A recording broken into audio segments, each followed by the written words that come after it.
ఆంధ్రప్రదేశ్‌లో గత ఎన్నికల్లో జగన్మోహన్ రెడ్డి భారీ ఓటమి తర్వాత ఆయన్ను చాలామంది చాలా పెద్ద ఎత్తున విమర్శిస్తున్నారు. అంటే జగన్మోహన్ రెడ్డి అనే వ్యక్తి కేవలం అధికారం ఉంటేనే ప్రజల్లో ఉంటాడు. అధికారం లేకపోతే ప్రజల్లో ఉండడు. అది ఇది అంటూ చాలా వరకు కొంతమంది విమర్శిస్తున్న తీరు చూస్తే కూడా చాలా ఇది శోచనీయంగా ఉంది. అంటే జనరల్‌గా వచ్చేసి జగన్మోహన్ రెడ్డి చరిత్ర తెలిసిన వారు ఎవరు కూడా ఈ విధంగా మాట్లాడరు. సో, కాబట్టి వాళ్ళకి తెలిసి కూడా మాట్లాడుతున్నారంటే అది ఏదో కొంచెం ఇదిగా ఉన్నట్టు కనిపిస్తుంది. అంటే డెఫినిట్‌గా ఏదేమైనా గత చరిత్ర మనం తీసుకుంటే కూడా జగన్మోహన్ రెడ్డి రాజశేఖర రెడ్డి గారు చనిపోయిన తర్వాత, ఆ తర్వాత పార్టీ మొదలుపెట్టినప్పుడు కాంగ్రెస్ పార్టీ దేశంలోనే అతిపెద్ద పార్టీ. దేశంలోనే గతంలో కొన్ని శతాబ్దాలుగా శాసిస్తుంది కాంగ్రెస్ పార్టీ అనేది.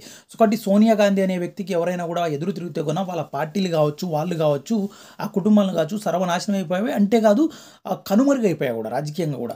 సో, కాబట్టి అలాంటి సమయంలో జగన్మోహన్ రెడ్డి అనే వ్యక్తి బలంగా ఏపీలో ముందుకొచ్చేసి ఎక్కడైతే ఓదార్పు యాత్ర అంటూ మొదలుపెట్టేసి, ఆ తర్వాత వచ్చేసి పార్టీ ఏర్పాటు చేసి, పార్టీ 12లో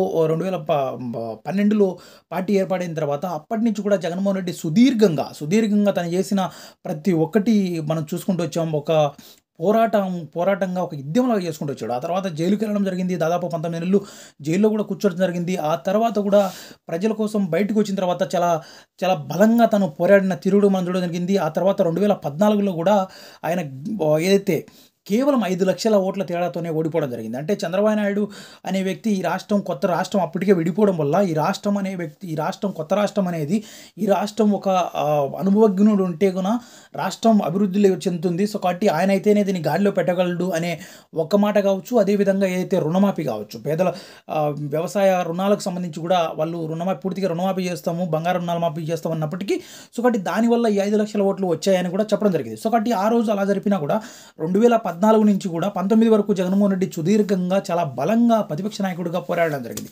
సో, కాబట్టి దాదాపు 23 మంది ఎమ్మెల్యేలను ఆ రోజు టీడీపీ పార్టీ బయటికి తీసుకొచ్చిన వాళ్ళ పార్టీలో చేర్చుకున్నప్పటికీ కూడా జగన్మోహన్ రెడ్డి ఎక్కడ కూడా తగ్గకుండా ఆయన చాలా బలంగా ముందుకెళ్తూ ప్రతి ఒక్క దాన్ని కూడా ఎదుర్కొంటూ ఆ రోజున్న సిట్యుయేషన్లకు సంబంధించి కావచ్చు, అసెంబ్లీలో కావచ్చు చాలా ధీటుగా ఎదుర్కొన్నాడు. సో, కాబట్టి ఆ తర్వాత వచ్చేసి దాదాపు వచ్చేసి బలంగా పాదయాత్ర చేసేసి ప్రజల్లోకి వెళ్ళిన తర్వాత ఆయనకొచ్చిన ఆదరణ కావచ్చు, అక్కడున్న ఏదైతే ఉన్న సమస్యల గురించి కావచ్చు, అవగాహన కావచ్చు, ప్రతి ఒక్కటి చూసిన తర్వాత జగన్మోహన్ రెడ్డి 2019లో అధికారంలోకి వచ్చిన తర్వాత నిజంగా గతంలో భారతదేశ చరిత్రలోని ఏ ఒక్క నాయకుడికి లేనంత క్రేజు జగన్మోహన్ రెడ్డికి వచ్చిందని కూడా చాలా బలంగా కూడా ప్రత్యర్థులు కూడా చెప్తూ ఉంటారు. సో, కాబట్టి ఆ రోజు 151 సీటు గెలిచిన తర్వాత అసెంబ్లీలు కావచ్చు, పార్లమెంట్లు కావచ్చు జగన్మోహన్ రెడ్డి చాలా బలంగా ఉన్నాడు. ఆ రోజుల్లో జగన్మోహన్ రెడ్డి ఏదైతే పరిపాలనకు సంబంధించి ఆ తర్వాత పరిపాలనకు సంబంధించి కూడా చాలా బలంగా ఆయన చేసిన పోరాటాలు కావచ్చు, అదేవిధంగా జగన్మోహన్ రెడ్డి ఏదైతే సంక్షేమ పథకాలు అనేది ఒక పార్టీ ఏదైనా అధికారంలోకి వచ్చిన తర్వాత ప్రజలకు ఇచ్చిన హామీలు ప్రతి ఒక్కటి నెరవేర్చాలి. ఇది నెరవేరిస్తేనే ఒక నాయకుడు అన్న వ్యక్తికి వాళ్ళకు ఒక భరోసా ఇచ్చినట్టు ఉంటుంది. సో, కాబట్టి మరోసారి ఎన్నికలకు వెళ్ళాలంటే కూడా నాయకుడు ఏదైతే ఇచ్చిన హామీలు తప్పకుండా నెరవేర్చాలి అనేది చూపించడం జరిగింది. సో, కాబట్టి ఆయన చేసి కూడా చూపించడం జరిగింది. ఏదైతే చాలా ఇబ్బందికరమైన పరిస్థితులు అయితే కరోనా లాంటి సమయాల్లో కూడా జగన్మోహన్ రెడ్డి ఆ రోజు ఎంతో ప్రజలకు ఎక్కడి నుంచి తెచ్చాడో ఏమో తెలియదు కానీ ప్రజలకు ఏదైతే ఇచ్చిన హామీలు తప్పకుండా ప్రతి ఒక్కటి కూడా నెరవేరుస్తూ వచ్చాడు. ఆ తర్వాత వచ్చేసి సాక్షాత్తం మన భారతదేశ ప్రధానమంత్రి కూడా చెప్పడం జరిగింది. ఆ రోజు అప్పుడు ఏదైతే కేసులకు సంబంధించి కావచ్చు, కరోనా కేసులకు సంబంధించి కావచ్చు, ఇంకోటి కావచ్చు, వైద్యం గురించి సంబంధించింది కావచ్చు, జగన్మోహన్ రెడ్డి చాలా సుదీర్ఘంగా దాని గురించి చాలా మంచిగా దాన్ని డీల్ చేశాడు. సో, కాబట్టి దేశ చరిత్రలోనే మొట్టమొదటి సీఎంగా ఇదే అయిపోయాడు. అది అని కూడా చాలా బలంగా చెప్పడం జరిగింది. సో, కాబట్టి ప్రజల కోసం నిరంతరం ఎంత తపన పడే వ్యక్తి. అదేవిధంగా ఏదైతే ప్రతి 50 కుటుంబాలకు ఒక వాలంటీర్స్‌ని క్రియేట్ చేసి అక్కడ సచివాలయాన్ని క్రియేట్ చేసి ఒక పల్లెటూరులోనే సచివాలయాలు, రైతు భరోసా కేంద్రాలు, అదేవిధంగా వైద్యశాలలు సంబంధించింది కూడా ఇది చేయడం కావచ్చు, అదేవిధంగా నాడు నేడుకి సంబంధించి కావచ్చు. జగన్మోహన్ రెడ్డి సుదీర్ఘంగా పరిపాలనలోనే అనేక మార్పులు తీసుకురావడం జరిగింది. సో, కాబట్టి ఇంకొక వర్షన్ ఏదైతే కక్షపూరితంగా ఉన్నారో, సో, కాబట్టి కొంత మీద కేసులు ఇంకోటి అనేది తప్పుదోవ పట్టించారు. సో, కాబట్టి ఇదన్నీ కూడా ఒక ఎత్తైతే జగన్మోహన్ రెడ్డి చేసిన పరిపాలన అంతా కూడా పక్కన పెట్టేసి కేవలం వచ్చేసి కేసులను, కక్షలను మాత్రమే బయటికి తీసుకొచ్చి ఎన్నికల్లో చూపించిన తర్వాత జగన్మోహన్ రెడ్డి అనే వ్యక్తి చాలా దారుణంగా ఓడిపోవడానికి కారణాలైతే లేకపోలేదు.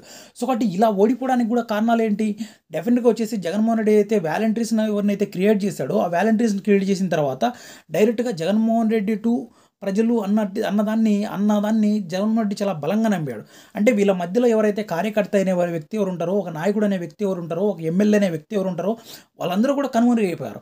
సో, కాబట్టి వాళ్ళందరూ కనుమరుగు కావడం వల్ల దానివల్ల వచ్చేసి ఏదైతే ఇప్పుడు ఈరోజు నేను ఒకరితో నేను ఒకరికి ఏదన్నా ఒకరికి చేసి ఉంటే కూడా, "రేయ్! నీకు ఆ రోజు నేను చేశాను కదా! నాకు ఓటెయ్యి, మా పార్టీకి ఓటెయ్యి" అని అడగడానికి ఒక ఒక కార్యకర్త వెళ్లి అడగగలడు. సో, కాబట్టి అలా ఏం లేదు. టీడీపీ కావచ్చు, జనసేన కావచ్చు, బీజేపీ కావచ్చు, ఈ మొత్తం ఎవ్వరు కూడా ఏ ఒక్కరు కూడా జగన్మోహన్ రెడ్డి సాక్షాత్తం జగన్మోహన్ రెడ్డి కూడా చెప్పడం జరిగింది. ఎవ్వరైనా కూడా మనకు ఓటు వేయని వాళ్ళైనా కూడా కానీ ప్రతి ఒక్కరికి సంక్షేమ పథకాలు అందాలి.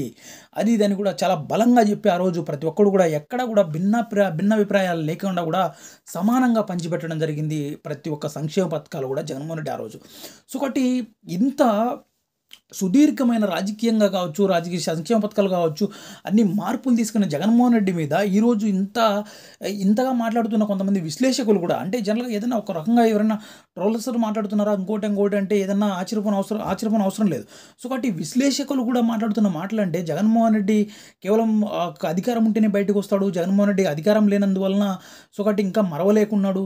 జగన్మోహన్ రెడ్డి అయితే ఓటమిని విశ్లేషించుకోవడం లేదు అది ఇది అంటున్నారు. జగన్మోహన్ రెడ్డి ఓటమిని విశ్లేషించకపోతే ఇప్పటివరకు అనేక మార్లు జగన్మోహన్ రెడ్డి వైఎస్ఆర్‌సీపీ నాయకులతో మీట్ అయిపోయి అక్కడ చాలా మార్లు చెప్పడం జరిగింది. సో, కాబట్టి ఇంత చేసినా కూడా ఎందుకు ఓడిపోయామో, ఏంటో, ఎక్కడున్నాయో దాన్నంతా చూసుకుందామని కూడా అనేక మార్లు తను చెప్తూనే ఉన్నాడు. సో, కాబట్టి ఇవన్నీ కూడా కనిపించనట్టుగా ఏదో అసలు అది మీడియాలోనే రానట్టుగా మాట్లాడుతున్న తీరైతే కూడా సరైంది కాదు. జగన్మోహన్ రెడ్డి అనే వ్యక్తి ఇప్పుడు ఈ ఈ మధ్య కాలంలోనే అనేక మార్లు వచ్చేసి ప్రెస్ మీట్లు కూడా పెట్టడం జరిగింది. అనేక సమస్యల గురించి మాట్లాడడం జరిగింది. సో, కాబట్టి ఇంకొక విషయం ఏందంటే అసెంబ్లీకి వెళ్ళలేదని. అసెంబ్లీకి వెళ్ళడం లేదు అన్న దాని గురించి కూడా ఆయన వివరణ ఇవ్వడం జరిగింది. సో, కాబట్టి వివరణ ఇస్తున్నాడు. దానికి సంబంధించింది కూడా ప్రతి ఒక్కటి కూడా అంతేకాదు పార్టీలో ఉంటున్న కీలకమైన వ్యక్తులు వెళ్ళిపోతున్నా కూడా జగన్మోహన్ రెడ్డి దాని గురించి స్పందించడం లేదు అది అంటున్నాడు. అంటే ఏం చేస్తారు? అంటే ఒక నాయకుడు నమ్మకంగా ఉండని నాయకుడు అధికారం ఉంటేనే నాయకునితో ఉండగలుగుతున్నారు. సో, కాబట్టి వేరే పార్టీలలో వేరే సమయం ఎందుకు వృధా చేయడం, అక్కడ అధికారం ఉంది, అధికారంలోకి వెళ్దాము అని ఆశిస్తున్న వ్యక్తులు వెళ్తున్నారు. సో, కాబట్టి అలా వెళ్తున్న గురించి అలాంటి వ్యక్తుల గురించి జగన్మోహన్ రెడ్డి ఏం చేయగలడు? సో, కాబట్టి ఇది ఇంటర్నల్‌గా ఏదైనా చేస్తూనే ఉంటారు. జనరల్‌గా వచ్చేసి వైఎస్ఆర్‌సీపీ పార్టీలో ఈ మధ్య కాలంలో డిబేట్‌లలో కావచ్చు, ఇంకోటి కావచ్చు అధికార పక్షం మీద కావచ్చు అనేక మార్లు ప్రెస్ మీట్లు పెడుతున్నారు, మాట్లాడుతున్నారు, విమర్శిస్తున్నారు. సో, కాబట్టి జగన్మోహన్ రెడ్డి ప్రతిపాదన లేకుండానే వీళ్ళందరూ మాట్లాడగలరా? మరి ఏంటి ఈ విశ్లేషకులు, ప్రొఫెసర్లు అనే వ్యక్తులు ఇలాంటి ఎందుకు ఆలోచించలేకపోతున్నారు? సో, డెఫినిట్‌గా వచ్చేసి ఏది ఏమైనా కూడా జగన్మోహన్ రెడ్డి కాదనకుండా ఏ ఒక్కటి జరగదు. జగన్మోహన్ రెడ్డి వైఎస్ఆర్‌సీపీ పార్టీకి అధినేత. సో, కాబట్టి ఆయన సూచనల మేరకే ప్రతి ఒక్కటి జరుగుతూ ఉంటుంది. ఆయన బెంగుళూరులోని, లండన్‌లోని, ఇంకో చోటున్ని. సో, ఇలాంటివన్నీ జరుగుతుంటాయి కదా! కానీ కేవలం వచ్చేసి జగన్మోహన్ రెడ్డిని ఏదో బూచిగా చూపించి, జగన్మోహన్ రెడ్డి అనే వ్యక్తి పని ఇంక అయిపోయింది. జగన్మోహన్ రెడ్డి ఇంకా ఎస్టాబ్లిష్ అవ్వలేడు. జగన్మోహన్ రెడ్డి ఇదే అవుతాడు అది ఇది అంటే కూడా ఇది సరైంది కాదు. ఎందుకంటే గతంలో మనం చంద్రబాబు నాయుడుని చూడడం జరిగింది. అనేక మార్లు వైఎస్ఆర్‌సీపీ పార్టీ నుంచి కూడా చాలామంది చాలా పెద్ద ఎత్తున విమర్శించారు, కాదనడం లేదు. అంటే చంద్రబాబు నాయుడు అనే వ్యక్తికి కేవలం 23 సీట్లే వచ్చాయి. ఇంకా దారుణం ఉంటుంది.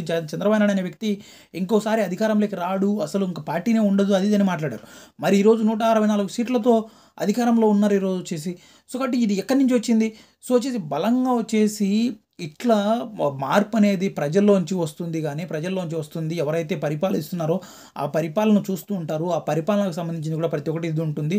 సో, కాబట్టి జగన్మోహన్ రెడ్డి అనే వ్యక్తి అక్కడ వెళ్తున్నాడా, లేకపోతే ఏమన్నా అధికార పార్టీని విమర్శిస్తున్నాడా లేదా, ఇంకోటి కాదు కానీ ప్రజలకు ఏం కావాలనో జగన్మోహన్ రెడ్డి చూస్తున్నాడా లేదా అనేది మాత్రమే ఉంటుంది. కానీ బయటకు వచ్చేసి ఏదో తిట్టాలా, కొట్టాలా, ఇంకోటి చేయాలని ఆశించిన మేరకు జరగకపోవచ్చు. కానీ డెఫినెట్‌గా వచ్చేసి జగన్మోహన్ రెడ్డి అనే వ్యక్తి ఆషామాషి అయిన వ్యక్తి కాదు. ఎక్కడైనా కూడా తను పోరాటం చేస్తూనే ఉంటాడు. ఆ పోరాటానికి ఎప్పుడు కూడా తగ్గడు. ప్రజల కోసం ఎక్కడ ముందే ఉంటాడు.